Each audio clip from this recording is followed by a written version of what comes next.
అలాగైనా సరే ఆ 99వ సంబంధాన్ని ఓకే చేసుకుందాం, లేదా 100ని ఓకే చేసుకుందాం. ఓకే అన్న, అదే వెళ్దాం. ఇంకెందుకు నా ముందు ఫోన్ ఆపు. ఏమో మాట్లాడుతున్నారు. అదే పెళ్లి చూపులకి వెళ్ళాలి. నేను చెప్పాలా?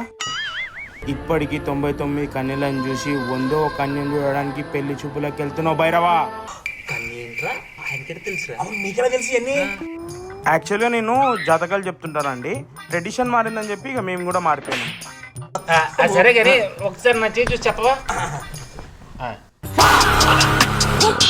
ఔటర్ రింగ్ రోడ్, దాని పక్కన 100 ఎకరాలు, అందులో డూప్లెక్స్ బిల్డింగ్, దాని లోపల BMW కార్. కరెక్ట్ చెప్పవా ఒకసారి? ఇవన్నీ జరగాలంటే ఒక చిన్న పూజ జరిపియాలి. భలేమని ఇమ్మంటావా? అబ్బా భలే ఏం అవసరం లేదు, కానీ పూజ మాత్రం జరిపియాలి. పూజ బ్రహ్మాండంగా జరగాలి, అద్దరిపోవాలి పూజ. గుర్తు పెట్టుకో, ఏ బలైనా పల్లె నరబలి ముఖ్యం కావాలంటే వీడిని ఇచ్చేస్తాను.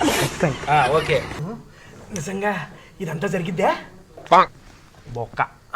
The next day. ఇక్కడే ఉన్నాడు వాడు. పదరా పట్టుకుందాం.